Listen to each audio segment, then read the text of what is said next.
Baik, Bung Rey siap alhamdulillah oleh Respon Populer. Iya.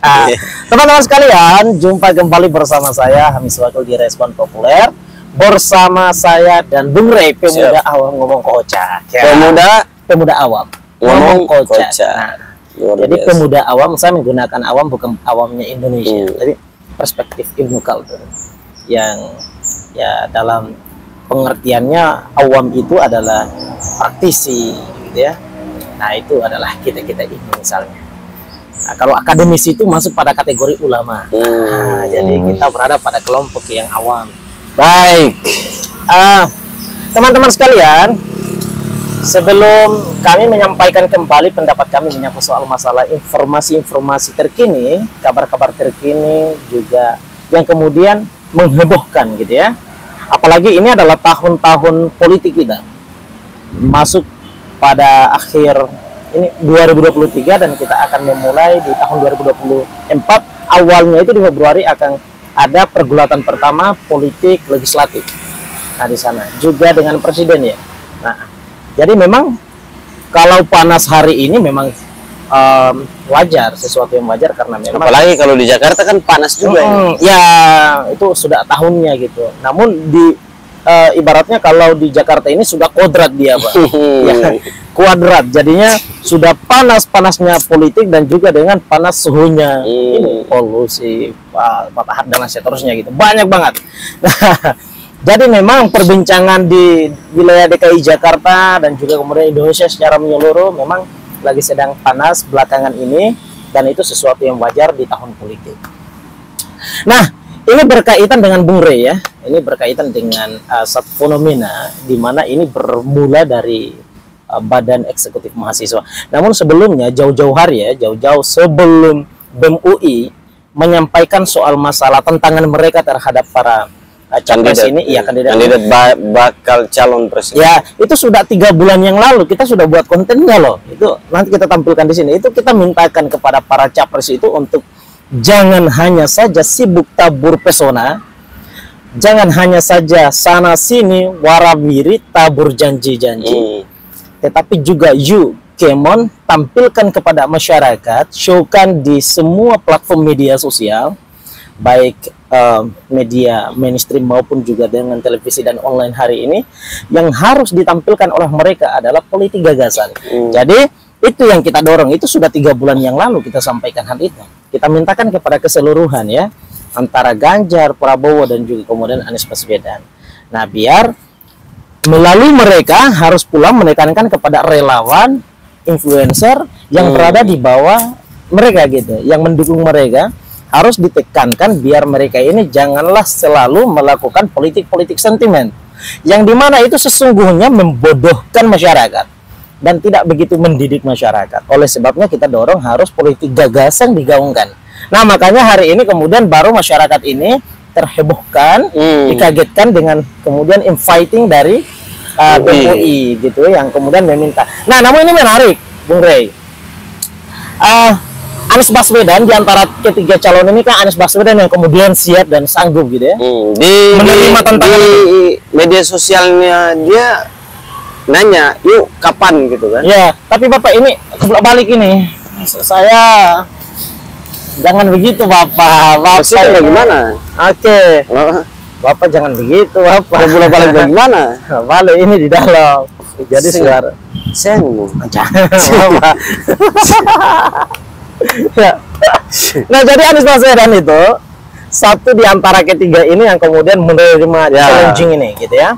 Jadi challenge dari BEM UI ini beliau terima, beliau sanggup, beliau siap untuk berhadapan bersama para mahasiswa BEM UI ini di Universitas UI, Universitas Indonesia maksudnya, untuk beradu argumentasi di sana. Nah pertanyaannya adalah bagaimana dengan kedua kandidat yang tersisa, Ganjar Pranowo dan juga dengan Prabowo Subianto. Jukemon maksudnya.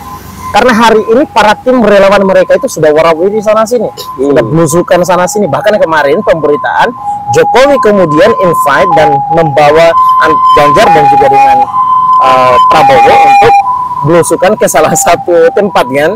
Nah, itu menimbulkan berbagai macam tanggapan netizen ada yang mengatakan bahwa Pak Prabowo begitu lesu, tandanya dia tidak suka dengan belusukan gitu. Oke, jadi ini saatnya adalah soal masalah politik gagasan yang harus ditaburkan oleh para kandidat yang ada. Bung Rey, haruskah tidak politik gagasan ini diutamakan gitu? Karena ini kita dalam upaya untuk memilih seorang pemimpin negara. Karena semua permasalahan dalam negeri ini tentu itu yang bisa mengatasinya adalah seorang pimpinan.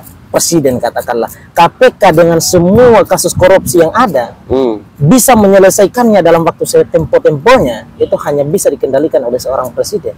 Bahkan Fahri Hamzah menantang seorang presiden, Jokowi katakanlah dibilang kasih jabatannya ke saya 1 tahun saya selesaikan itu korupsi kan. Nah ini gimana Bung Rey? Pantaskah tidak politik gagasan ini harus digaungkan? Tapi kalau menurut saya secara pribadi memang harus pantas gitu. Baik.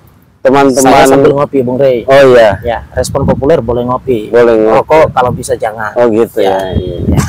Cuma respon aja, jangan ngerokok. Ya, respon aja. Apa kalau mau respon soal masalah tanggapan saya nggak jasa. Baik Bung Rey, jadi gimana? Baik, teman-teman di respon populer ya. Ya. Ini luar biasa, memang namanya juga respon populer ini kan dia selalu merespon hal-hal yang lagi populer. Bahasa kerennya sekarang itu viral ya. Baik, jadi yang pertama adalah jangankan owner respon populer yang bilang bahwa saya sepakat politik gagasan, tapi seluruh masyarakat Indonesia juga sepakat untuk politik gagasan, karena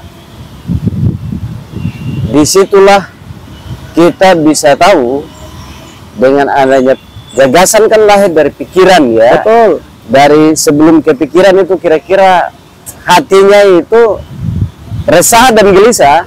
Akhirnya dia berpikir, dia merenung, dan akhirnya dia bisa menciptakan suatu gagasan dari kegelisahan. Betul. Maka disitulah kita bisa lihat siapa yang sehari-hari gelisah, risih atau resah dengan bukan kondisi gelisahnya masyarakat. Karyanya Bung Haji Roma Irama ya. Bukan gelisah. Oh bukan.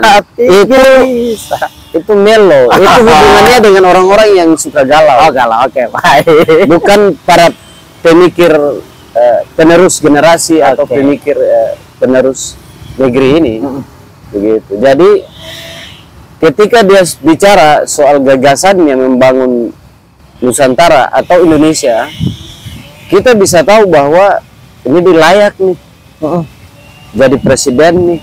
Ya, karena dia punya wawasan. Ya, ketika ada debat, ada diskusi, ada perdebatan, lalu di situ kan tambah teks nih bos. Yes, betul. Ya enggak sih? Memikirkan pikiran nih. Ya.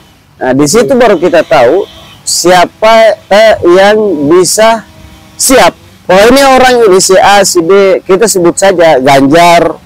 Kalau ini jadi ya, maka Ganjar, Prabowo, Anies, mereka di antara 3 orang ini ternyata salah satu yang siap tanpa teks. Dia bisa menguraikan tentang problem Indonesia dan dia mampu untuk memberikan solusi atas problem itu di saat dimana dia lagi berdebat atau berdiskusi menyampaikan gagasan tanpa menggunakan teks. Maka orisinilnya pikiran itu, gagasan itu ada di situ. Maka kita, saya secara pribadi dan tadi saya sampaikan bahwa bukan ini pernyataan belum mengarah kepada salah satu paslon yang saja gitu, tapi semua orang ingin juga begitu. Dan saya pribadi kalau bicara soal sepakat nggak politik gagasan, sepakat. Begitu. Itu yang pertama. Yang kedua adalah bicara soal tantangan yang diberi, bukan tantangan sebenarnya, tawaran ya. Tawaran datang atau lahir dari universitas, yang universitas itu adalah tempat di mana orang-orang menimba ilmu, orang-orang yang belajar agar menjadi ulama di sana. Ya kan, versi Ibnu Khaldun tadi, kalau ulama itu orang-orang yang para akademisi. Ini di sarangnya para ulama, para pemuda awam, ya kan? Mereka ada di sana. Saya pagi tadi Alhams, scroll. Saya mau ikut orang-orang nih. Oke. Scroll sosmed, ya kan? Hanya memang Pak Anies Baswedan yang menerima tantangan itu. Dia screenshot dari detik.com, judul beritanya, lalu nulis, yuk kapan? Ya, begitu. Jadi ini kan justru yang menjadi pertanyaannya adalah, ini kan Anies Baswedan kan sudah amini. Dia siap untuk berhadapan. Bahkan kapan lagi? Ya, kalau kemudian dia dengan UI saja dia bisa berhadapan, tentu yang lain pun dia siap. Ya. Nah, bagaimana dengan dua kandidat ini? Ini pertanyaannya. Lalu begini, Bung Rey. Ini kan suatu upaya, tantangan, tapi sebetulnya betul yang disampaikan bahwa ini sebetulnya ini bukan tantangan. Tapi ini kalau dalam perspektif ini proses untuk lebih menyadarkannya, menyadarkan para calon, karena memang ini calon dan para pengikutnya. Ya, karena ini sudah menjadi tanggung jawabnya mereka. Gitu. Jadi ini bukan tantangan. Jadi kalau kemudian ada pihak yang menganggap bahwa ini adalah merupakan tantangan, itu keliru. Karena ini adalah merupakan bagian daripada upaya untuk menyadarkan secara dan tanggung jawab kampus begitu. Ya, ini bukan hanya saja terlepas daripada tanggung jawab kampus, tapi kita bicara dulu tentang kewajiban daripada capres yang ada. Iya, makanya saya bilang bahwa ini tanggung jawab kampus dan sekaligus para bakal calon dan sebut tanggung jawab kita semua. Nah, ini tanggung jawab di antara mereka dulu nih, bertiga nih, sebelum pada kita semua nih. Tanggung jawab mereka adalah selain daripada mereka adalah anak bangsa yang punya tugas yang sama sebagaimana kita untuk kemudian mencerdaskan kehidupan bangsa, ya kan? Itu adalah tanggung jawab kita secara bersama yang dititikberatkan pada konstitusi, ya kan? Upaya untuk kemudian mencerdaskan kehidupan bangsa.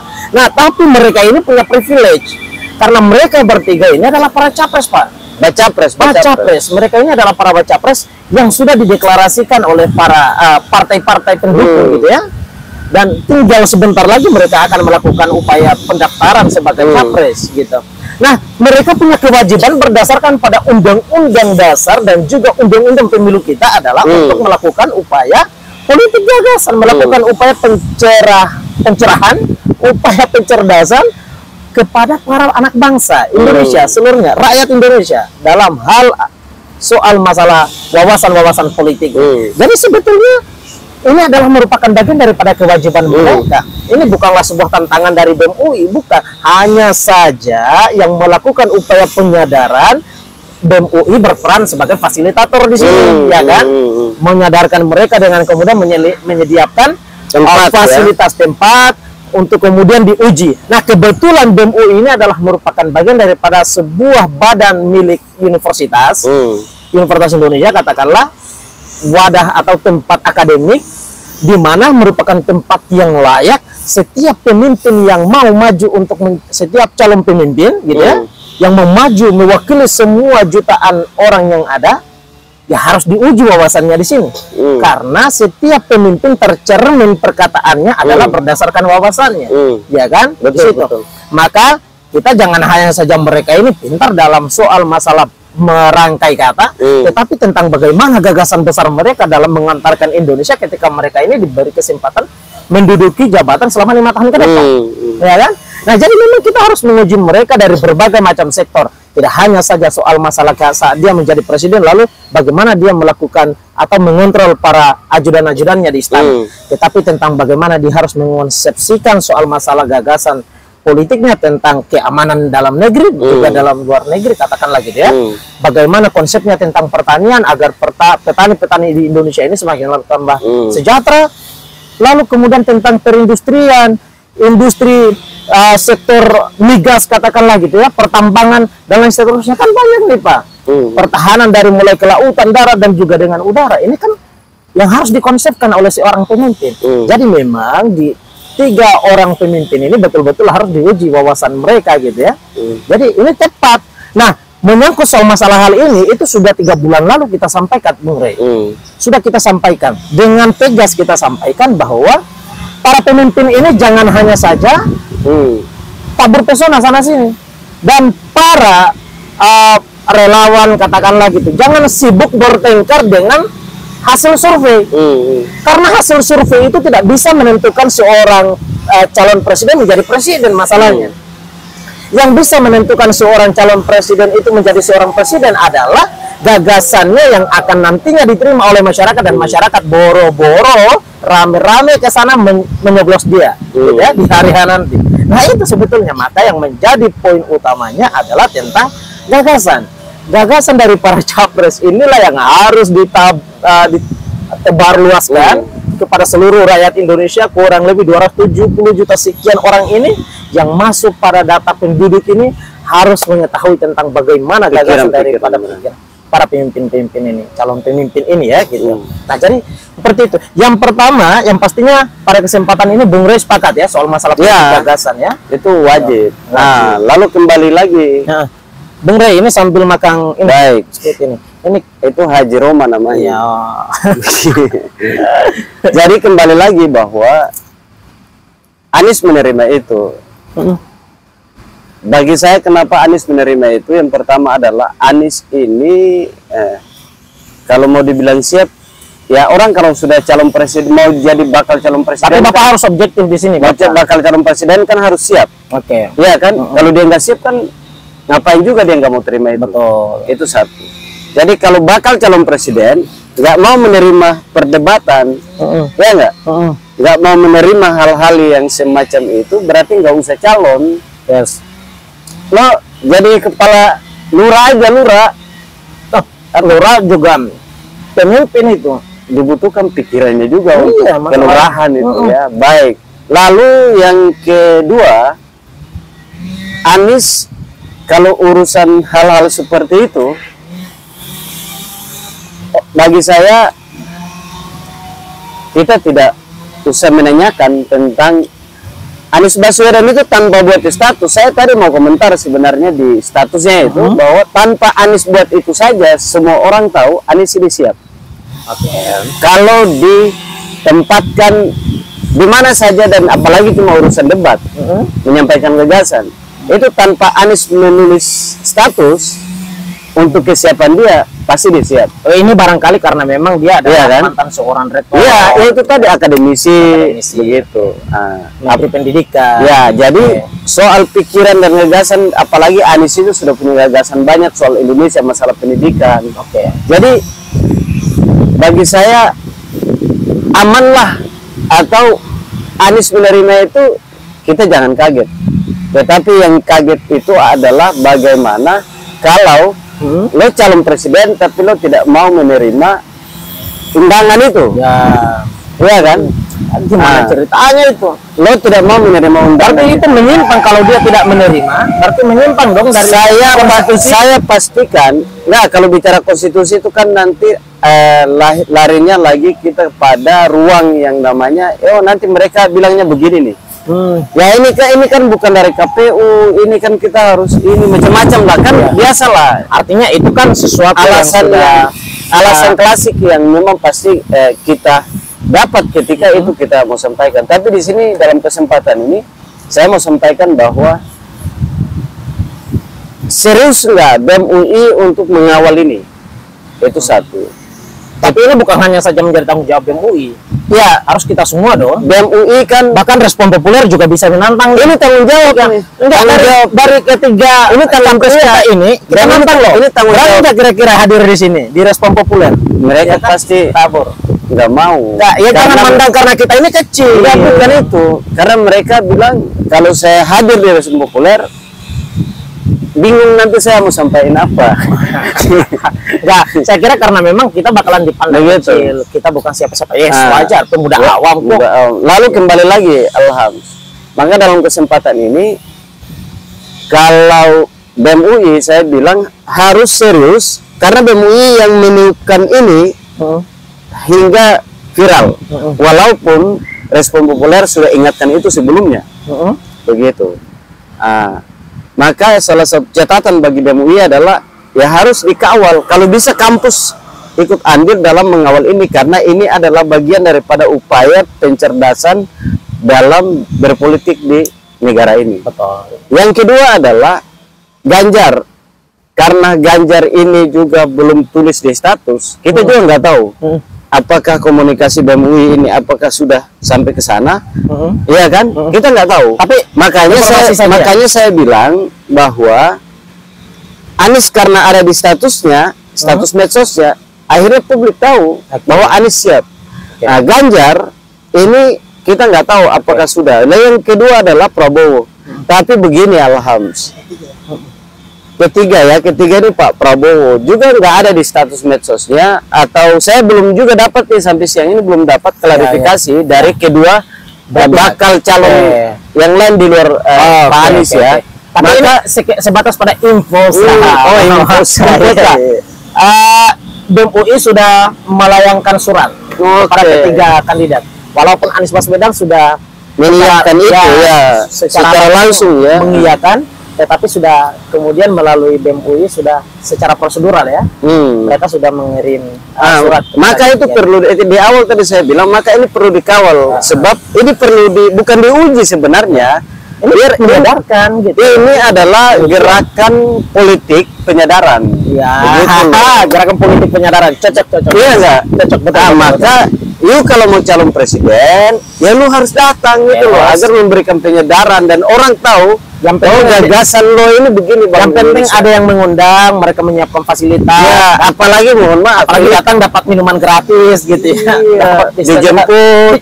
Itu kan apa? Ini memang calon presiden. Belum jadi saja sudah dipastikan. Tapi kalau kamu nanya begini, owner Respon Populer kalau nanya begini. Tadi kalau nanyanya begini, menurut Bung Rey, apakah ketika tiga orang ini berdebat, kira-kira level perdebatan ini siapa yang paling tinggi dan siapa yang paling rendah? Singit ya. Itu kalau pakai bahasa seram, sampean kalau nanya ke aku bisa jawab itu. Oh gitu. Iya. Tapi jangan. Dan saya pastikan level paling rendah adalah Prabowo Subianto. Level kedua adalah Ganjar, level pertama adalah Anies. Bapak objektif Bapak. Ya, ini soal perdebatan. Dari mana saya melihat?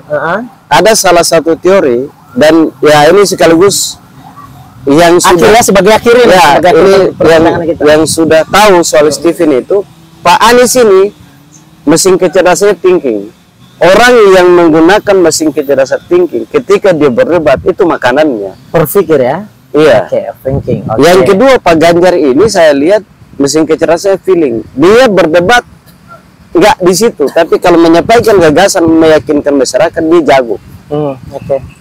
Pak Prabowo kalau dia berdebat nggak bisa, dia pusing kepala itu, karena dia intuiting. Tapi kalau bicara soal masa depan bisa, tapi yang jadi problem adalah masyarakat nggak butuh jauh-jauh itu, yang butuh hari ini gitu. Lo kasih apa hari ini yang bisa untuk 5 tahun ini, bukan 1000 tahun ke depan gitu. Baik, terima kasih Bung Rey.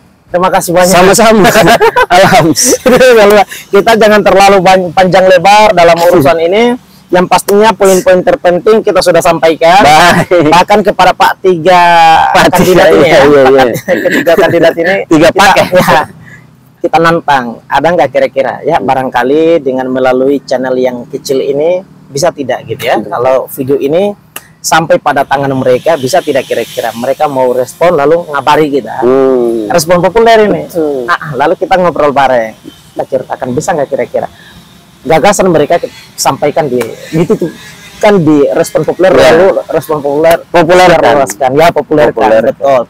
Jadi gini, ini sebagai bagian daripada akhir, penting sekali para pemimpin kita ini, calon pemimpin ini diuji gagasannya, karena memang masalah yang paling besar adalah bukan masalah perekonomian dan lain seterusnya, tapi masalah yang paling terbesar daripada para pemimpin ini adalah tantangan mereka terkait dengan demokrasi gitu.